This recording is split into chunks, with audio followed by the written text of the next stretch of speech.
Hey guys, it's me again, Orc Slayer. What ifs? Where we last left off? Let's see. Checking. So, last part of What If Deku Was a Lamenter, I've changed the title. Let's see. Deku tackled a Slaneshi demon into a portal after his sister said that they should both come that way. So, what he did is, after a nice little battle, he essentially had to sacrifice his life to give it. Not sacrifice his life, but he more or less had to tackle the demon of Slanesh because it had his sister in its grasp. So he surprised it and tackled it. Being thrown into the warp, he's met Nevron and several of the other Marines. He's also seen Agaron, but hasn't really talked to him. And the final part was that he has sprouted angel wings, or wings, similar to Sanguinius. From what I know is that Sanguinius got his wings from being transported through the warp. So that's why I gave it to him, is that I thought would fit. So with that, I'll continue from where I left off. After Deku fell unconscious, because, having wings sprout out of your back would probably hurt a lot. He's unconscious and they have him, in the medical wing, you could say. As he's waking up, he's like... As he wakes up, he's like, huh? As he's looking around, there's no one else, not even the apothecary around. So as he's like, what happens? I don't know what happened, so... Letting that, sink in for a little bit for him. He tries to think of anything of what he last remembers. He's like, I remember pain, and that's it. As he gets up, he isn't chained down or anything, he, gets out of the bed. As he, goes to stretch his arms, he, feels his arms brush against something as he's like, huh? As he looks, to his right, he's like, what the? As he grabs onto it, he, pulls it around.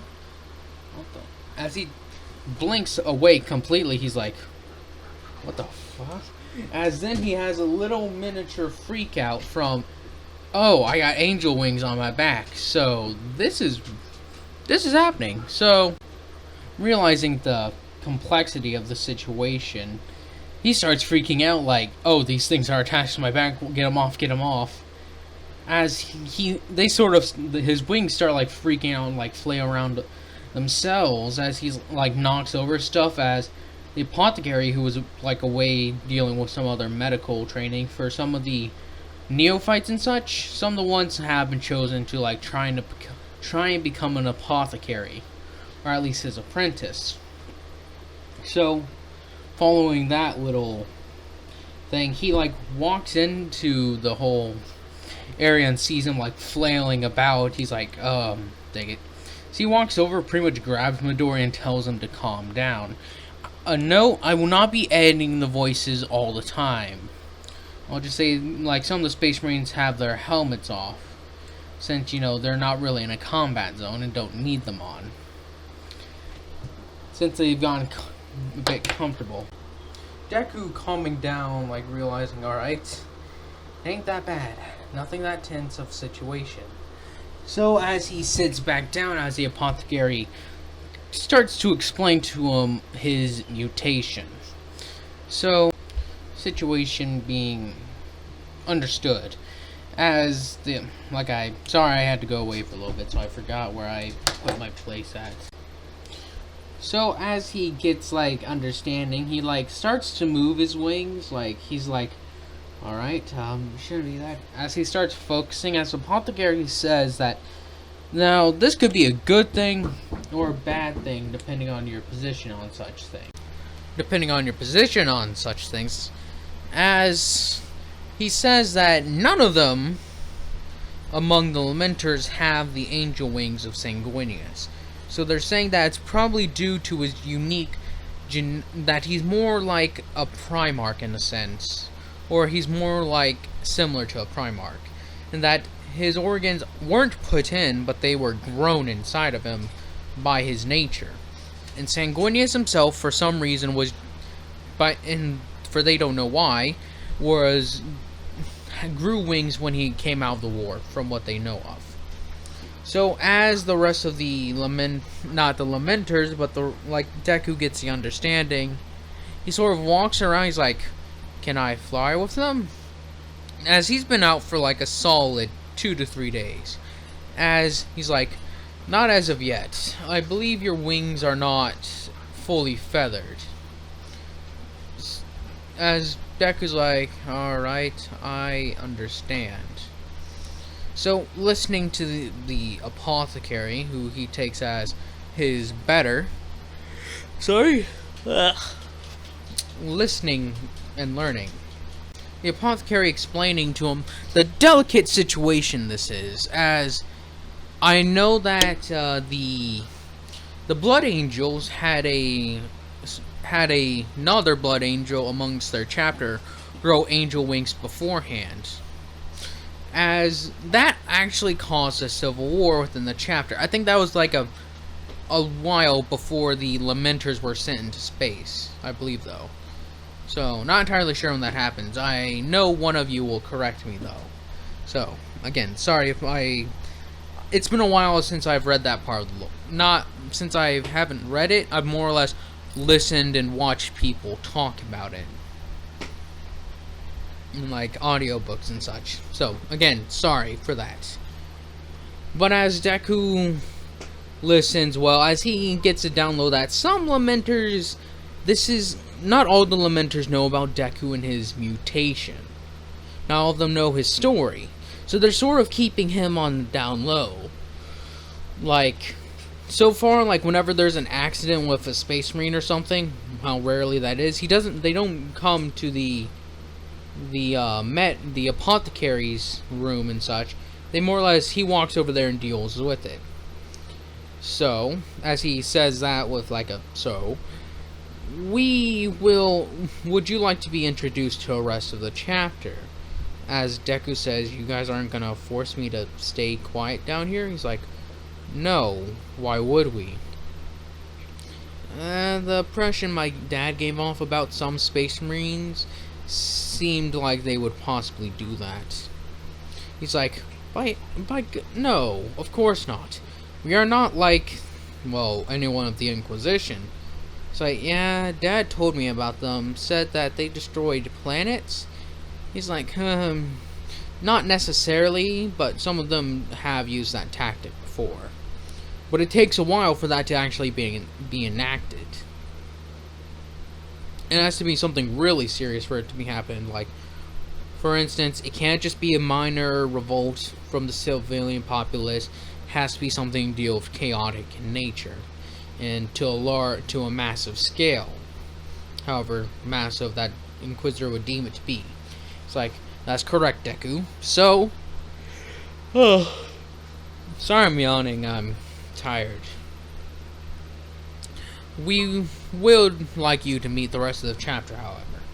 As Deku agreeing to it, there's around, from the time they've been in the warp, and it's been like, however long Hizashi was on Earth, I'll just say that they were in the warp or on that planet for the same amount of time Hizashi was on Earth. Or in the My Hero universe. And they have rebuilt their numbers somewhat, so they're not going to be like, because their company was down to 25 Marines, I believe. It was like between 25 and 50 that I had them keep. So, with that, they've built their Space Marine numbers back up to at least 50, like between 50 and 75, I'd say. Almost half a company, so to speak. As they got like all the necessary essentials, like thankfully with the tech priest there, they had, since the Lamenters are a fleet-based chapter with no homeworld, a lot of the stuff, like for instance, growing new organs and such, they have kept those things around. So as they learn, as not they learn, but they more or less out of necessity, they've sort of like have their organ growing things, like all the stuff that they would need to make a space marine, they have on the ships. And this ship was no different, as it does have the necessary components to make space marines. Like new space marine armor, not really. Like they had a bunch in storage from fallen battle brothers and such that was repairable. It took a long while for it all to be like brought back to like tip-top shape, but still they were able to. Ammo and all that, it's the same way. They had plenty of ammo and such. They have plenty of weapons for them to train with. You know, it's a whole bunch of stuff that they have. So, as Deku is brought out to meet the Space Marines, as the captain, Neveron... Okay, so for instance, they have, I forget... A Space Marine squad is like, so I'm saying they probably have around 5 to 10 sergeants, like, depending. Like, for instance, they'll have, like, I forget sorry, I'm stuttering. The Space Marines, like, I'm pretty sure they go off a normal, standardized structure when it comes to squads. Like, 5 people per squad, I'd say. Oh, not 5, like 5 to 10 people per squad. So if that's the case, they have around 5 or 7 sergeants, I'll just say. And the rest are like new Space Marines, you would say, or parts of those sergeants' squad. As the captain like takes a stand and starts explaining the situation, as the apothecary brings Deku out. Deku being, like I said, much taller than the average neophyte or something, or a bit taller than the Space Marine, or the candidates for the Space Marine they have at the moment. So as the Space Marines are all looking at Deku, as he has his wings out, he can't really just shove them into his back, like cover him. So he just has them out. So they're like, as a bunch of them are like going, look at that, like all whispering about how he has wings like Sanguinius. As they all are let in on the secret of what Deku is and where he came from, as several of them call pretty much bullshit, but the librarian states that's actually true, as he shows them what he saw. As when he went around again to like start fishing in Deku's brain, as he started seeing more a bit about, since Deku wasn't like resisting him.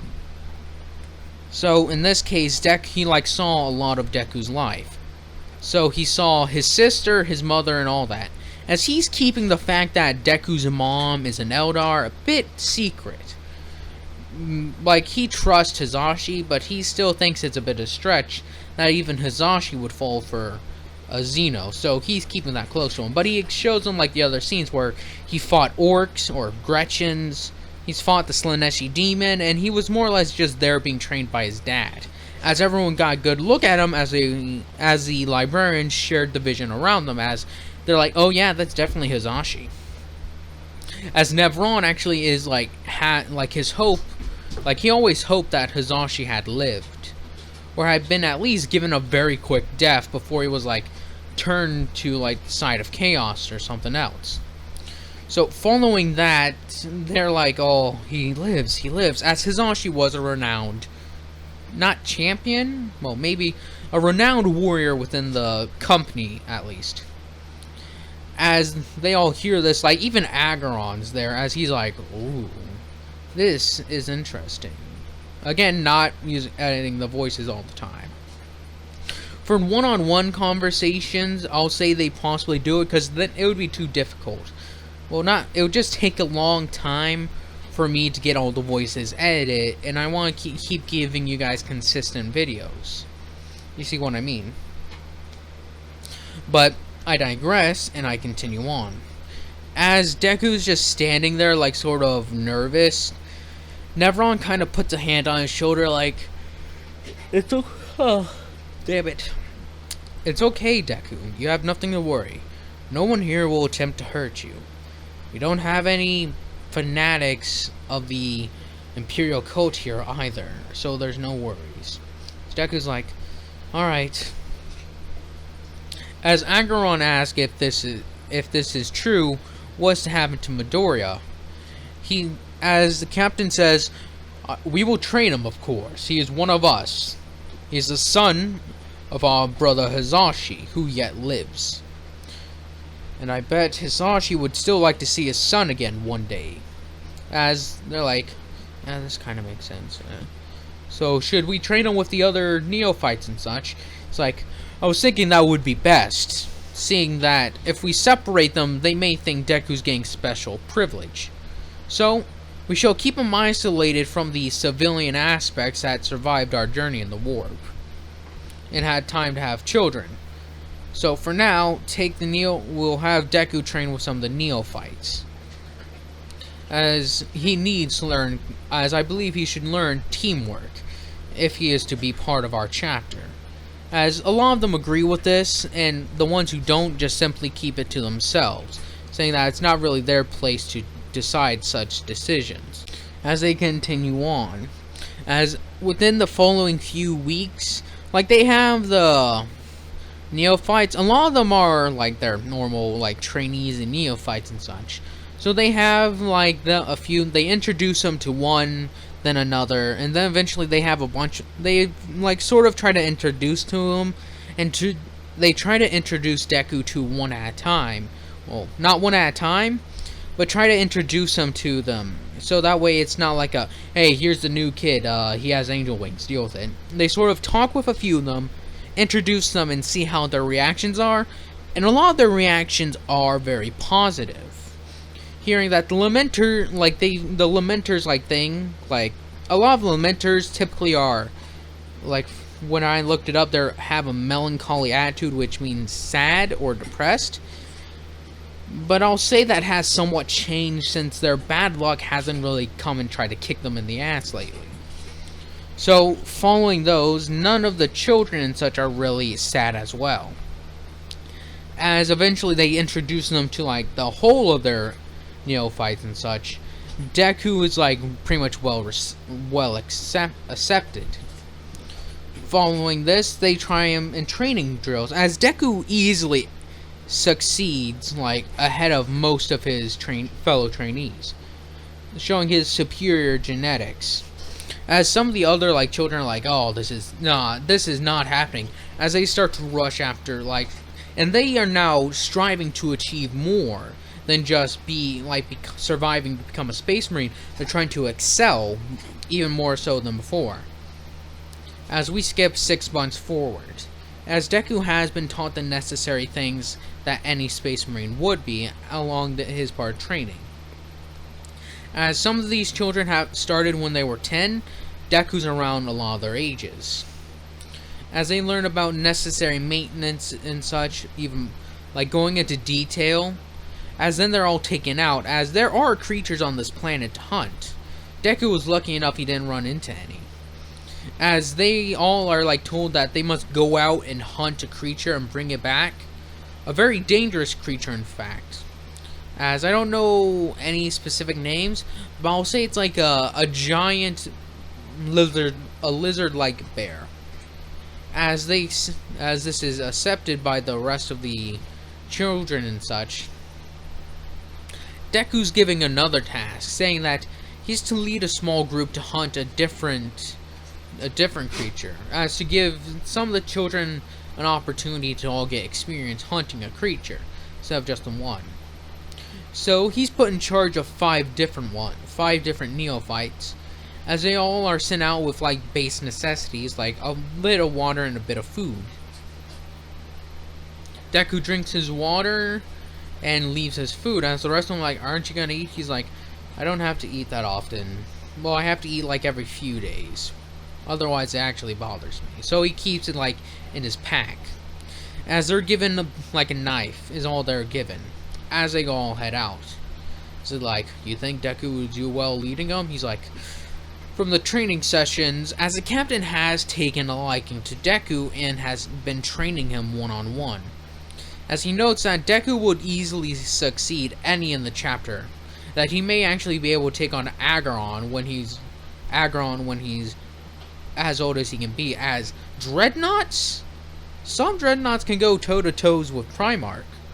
like Primarchs. For instance, like again, Bjorn the Fell-Handed actually went one-on-one with Magnus for a decent bit. As I know there's other dreadnoughts and such, but I can't remember some of the names. Well, unless you want to go with Rylanor, but he more or less gave Fulgrim, Primarch of the Emperor's Children, a big FU, essentially. And died in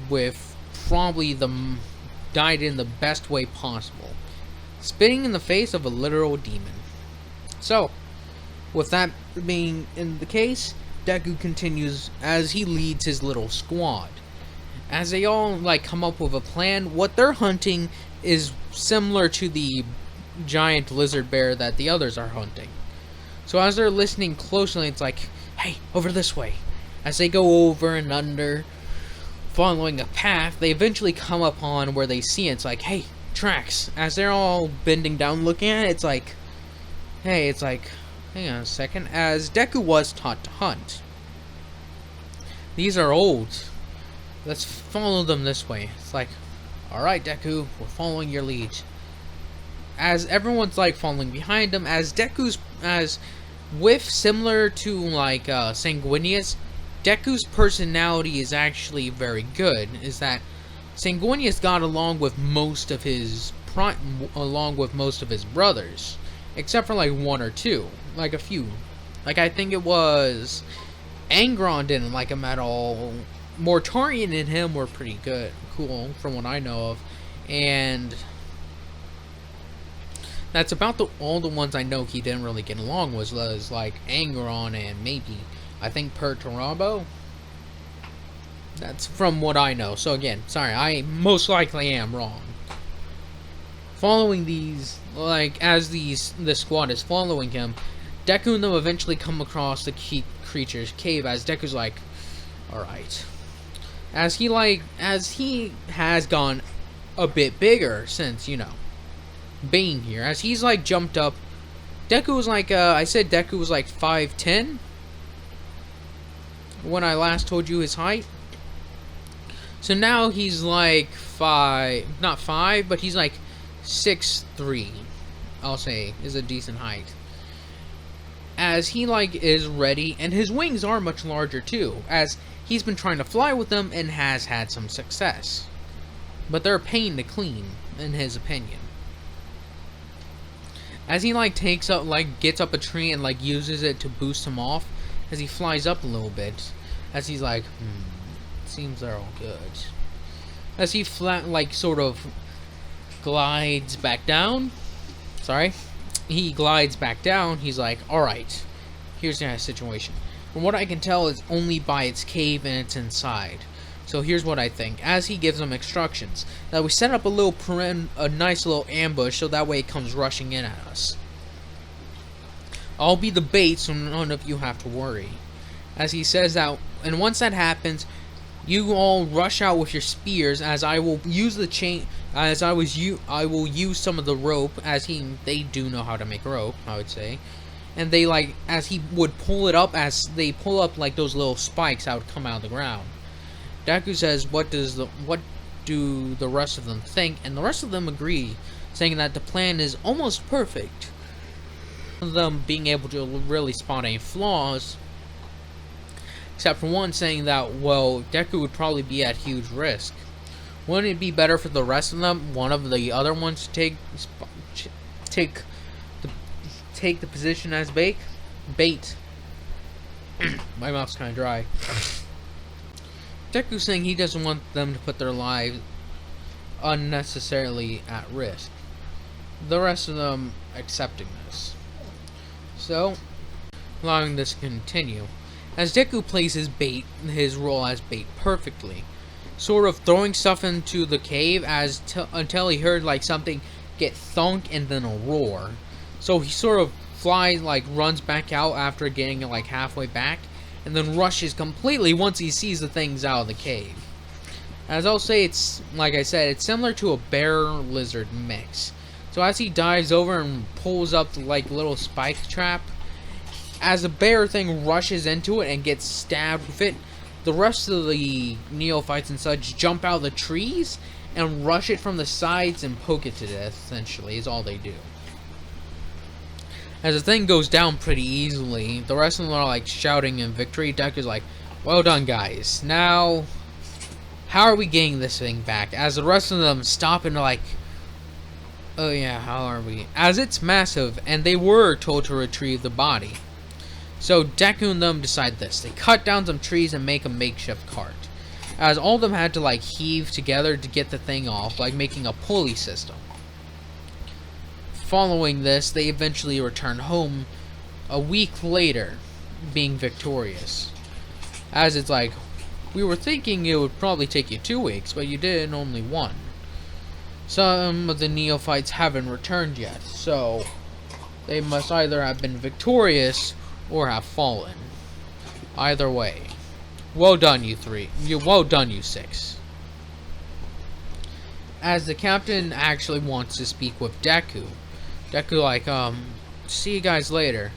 As the captain talks with them, saying that, now, Deku, from our guess,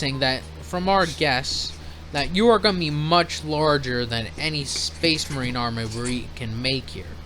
So, the tech priest well, we're going to have to cannibalize a few suits for you. It's like, that's not necessary. It's like, unfortunately it is. If you're going to be a part of our chapter, you need your own armor. And unfortunately, it would take years for it to actually be finished, you would say. It's like, how long? It's like, well, we think you're going to stop around at 10 to 11 feet tall. Oh, 9 to 11 feet tall is where we believe you're going to stop growing at. Deku's like, alright. So, that's where we'll plan on sitting it. We're guessing you're going to be proportionate, unlike us Space Marines. So, as he receives the idea and orders, he accepts it and moves. Accepts it and moves on. So, we go on with the story, and I'll focus on Hizashi and them during this time. And with Hizashi, Izumi, and Inko over there on that side of the little fence, you could call it, with Deku living the life he typically, as he would in the time he's been there, Izumi and them have been giving like, oh, like, I hope your son is okay, I hope he turns up soon, since nobody knows where Deku went. Like, the cops are just, we don't know what happened to him. Like, you guys say he was supposed to be here, but, you know, he isn't. As Deku on that day, just in particular that day, went home by himself, and after that, nobody at school knew what happened to him. Izumi and him don't meet up sometimes, because she, excuse me. No, wait, there was no school that day. They were home by themselves. As she said that Deku just, like, she was doing one thing 1 second, then the next he was just gone. Like, she says she does not know where he went, and that as the cops thought maybe she would have done something about it, but they quickly wrote that off. It's like, it's his sister. What kind of things would they have against each other? It's like, yeah, you're right. So, following this, like, Inko and them are, like, still worried. Like, Inko and them are almost, like, dying inside. It's like this, is that each time someone says, I hope Deku is found soon, they die a little bit. Knowing that he can't come back from this. Or at least, it's highly unlikely that he will, because he was sent to the warp. Like, they got here in, like, 1 in a millionth. Like, a 1 in a million, not even a million, like 1 in a billion chances of being sent here. So unlikely that they were sent here that they wouldn't even know. So, they've just all pretty much become silent. You don't talk to anyone at the companies unless it's absolutely necessary. It's one of those situations. Bakugo tries to reconnect with Izumi and such, like trying to console her about, oh, Deku turned up missing. She has nothing to do with them, like how Deku did. See, when Deku got to dealing with Bakugo, Like, everyone learned he had his, like, apparently he's gonna have this great quirk when he's done growing. Such. As everyone, like, started, like, becoming, like, really good, like, trying to approach Deku.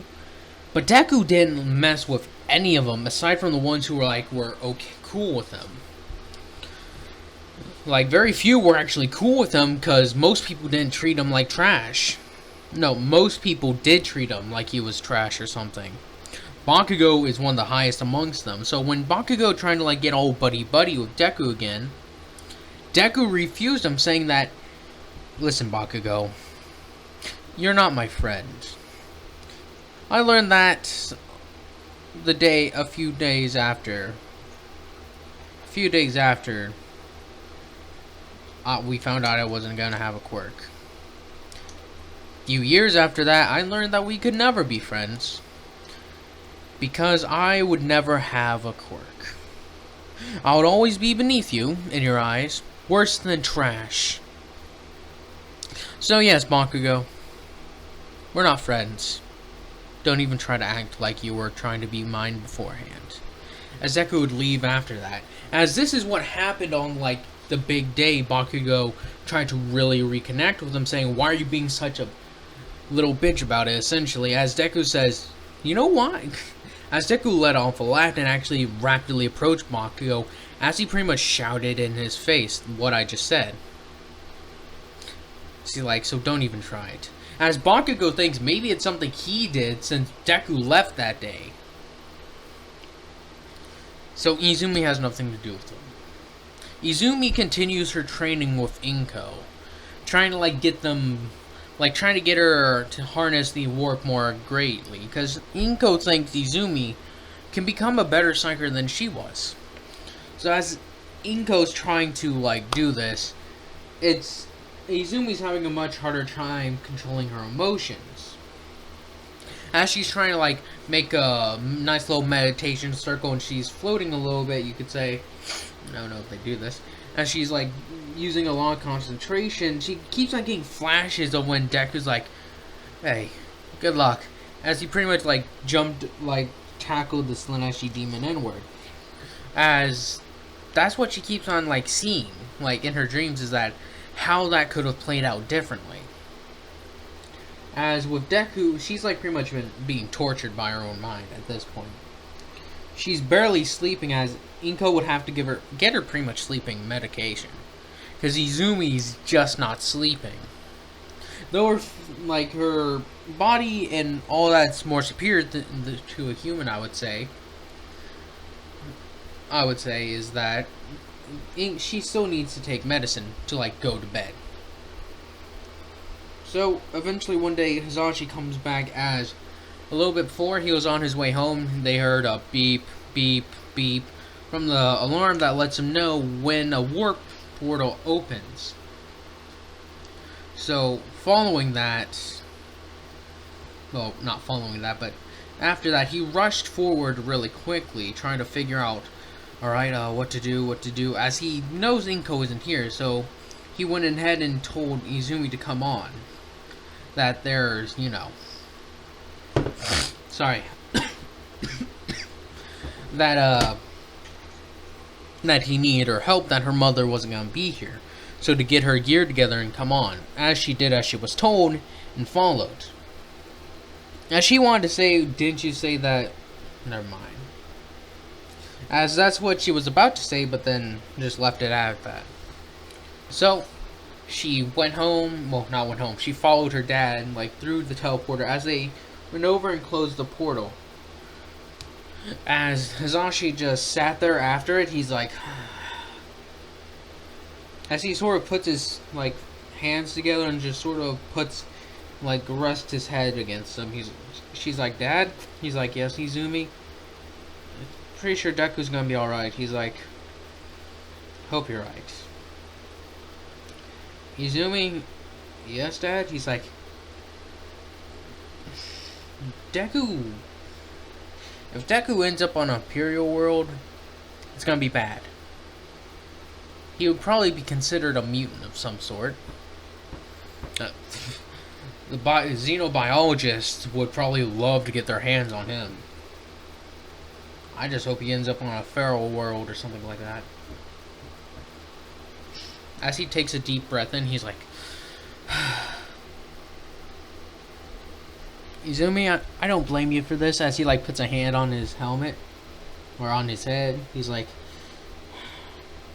I just wished you used your head instead of your heart. She's like, what do you mean? He's like, in your heart you thought you knew better, not in your head. You believe, well, I guess maybe it was your head. I don't know. I'm not good at this, alright? But listen, you thought you knew better when you didn't. Sure, maybe at most occasions if it went alright, I wouldn't be here saying this stuff. But because of how bad it went, you see what I mean? It's like, you're... Alright, Dad. So, what are you gonna do? He's like, we'll just have to hope and pray, I guess. He's like, pray to who? He's like, I guess you could pray to one of the Eldar. Well, all the Eldar gods are dead from what your mother's told me.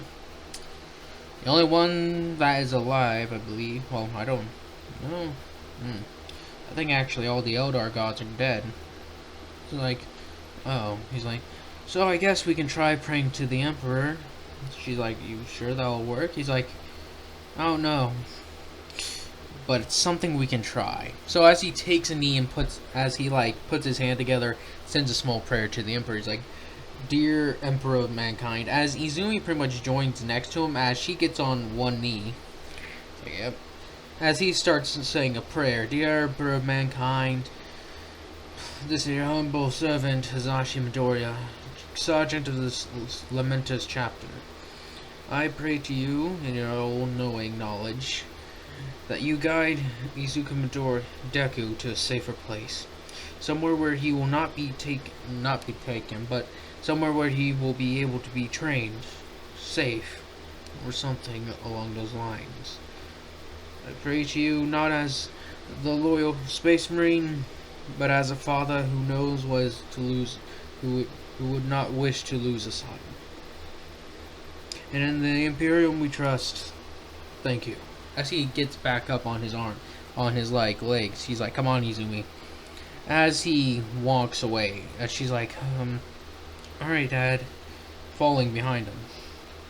So, that's pretty much what they do, as that's the end of that. Inko and them do talk a little bit after that, so, you know. Sorry.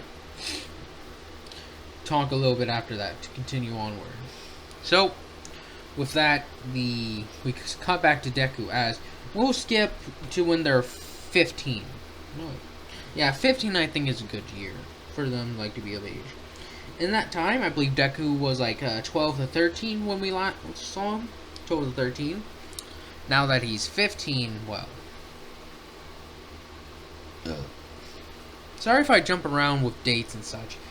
It's taking me a while to get some of the stuff done. To get like parts written, because sometimes it can get really noisy. And I want to give you guys the best part that I can, so sorry. With that,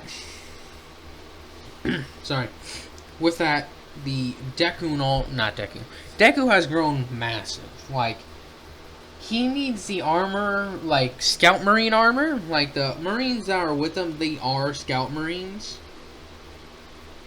I would say. So, with that, this is essentially what happens. Deku's given a customized set of Scout Marine armor, so that way it actually protects him. Since, like, I guess, like, a shoulder plate for a Scout Marine would be like a arm guard for Deku. Something along those lines. With that, sorry you heard that. Sometimes my nose gets stuffy. So, for that, Deku has actually, as the people around, like the other people with Deku, like the civilians, the non-augmented humans that were on board of the spacecraft and such, do know about Deku, and as they've been clearly explained that Deku's thing is due to a mutation, nothing to do with being a reincarnation of Sanguinius, as everyone has gotten that through their thick skull. So for that, what's gonna happen now is that Deku and them are being assigned on a mission with Captain Nevron. It's being told that there's for some reason. Also, I'll give you a detail on his loadout. So he has customized Space Marine scout armor that's been made bigger, and so that way his wings can, have little things that they can come out of. As for his weapon, he chooses a bolt, like a normal bolter, with a spear, is what I thought would probably be best, for the simple fact that he flies, and so that way he can, if he's diving into combat, he can come swooping in and run somebody through like a lance. So with that, Deku and them are all decked out, and they are told where they're going as they head out. It's being told that there's a specifically right here, there is some sort of war portal that has opened up. They don't know what it could be, don't know who it would be. It could be friendly or foe. So what they intend to do is that they'll move there and have Deku lead the Scout Marines on a separate direction, as Hizashi and his Space Marines will confront go into first contact. And if things call for combat, Deku and his Scout Marines will come from a wooded area or something along those lines, where they can sneak attack the enemy, as all of them agree with this and find this sufficient. As Deku and all of them are ready to go with this, not forcing their way, but making their way through the jungle. And, as they move through the jungle, as there's not a long conversation, as they are there to get the job done quickly and efficiently. As Deku and them have made their way over there, as they're alright, Deku, move your people around so that way you can charge from that. Understood, Sergeant Nevron. Or as he would refer to them as, yes, Uncle Nevron. As moving behind the enemy, they all see it as they're what is it? As it's heavily armored units, Space Marines. As one's looking through scope, no chaos markings I recognize, and who is that? And it seems there appears to be a man in a trench coat with skulls, and he seems to have another woman with him. Can't make him out. As then they hear,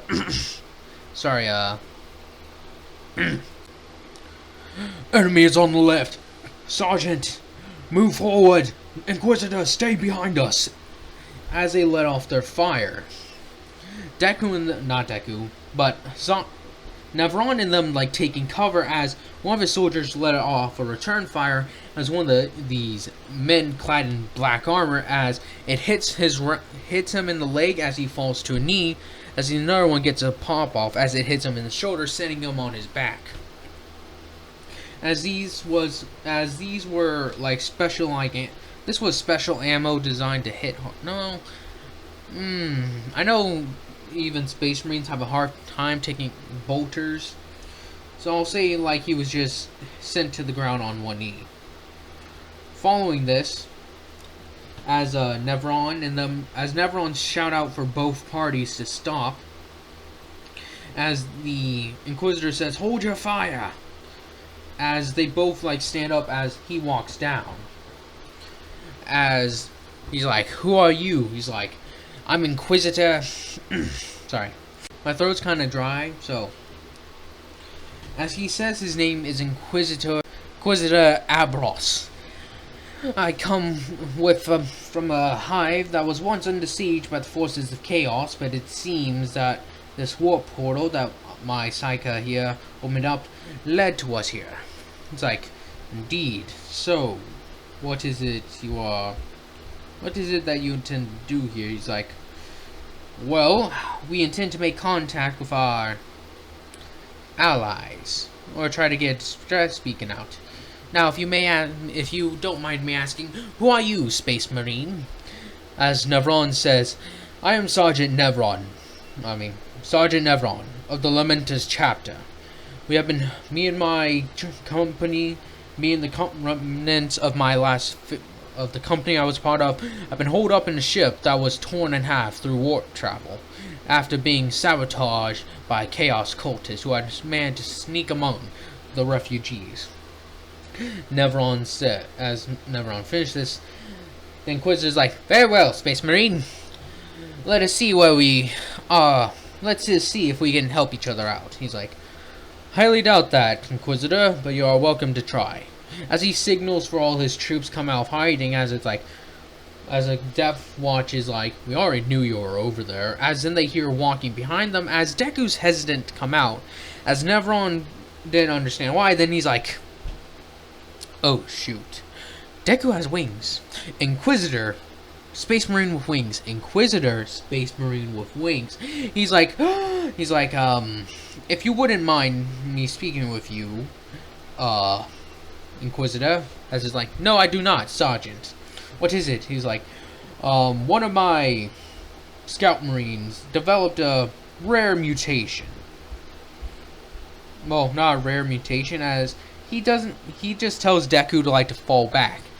As Deku starts moving backwards into the woodwork, the Death Watch is like, "Hang on a second." As when they all turn around, they were surprised that a group of Scout Marines were behind them. That were actually, as some of them would said, that they could have taken out a couple of the Space Marines, as there's a total of 4 Death Watch members. With that, one of them noticed that there's another target moving away. As he's like, "Who's that last Scout Marine that was over there?" He's like, "That is Izuku Midoriya. He is a Space Marine that was specially, as this Scout Marine was not Scout Marine. The Death Watch are where's the other Space Marine going?" As Nevron's like, "He was sent on a special assignment to keep an eye on this area. We've had frequent warp portals open up. He was sent here to guard this region." As is by himself. He's like, "Indeed. He is the best that our chapter has been able to bring up while we have been stranded on this planet. He has single-handedly defeated several Space Marines in combat, and even went one-on-one with the captain. He has almost been recommended for promotion several times, but until we get the Scout Marines finished training up, it would not occur." As he's like, "Well." As the Inquisitor's like, "Well, very good for you, Space Marine. Now, if you would not mind taking us to Commander, or your captain."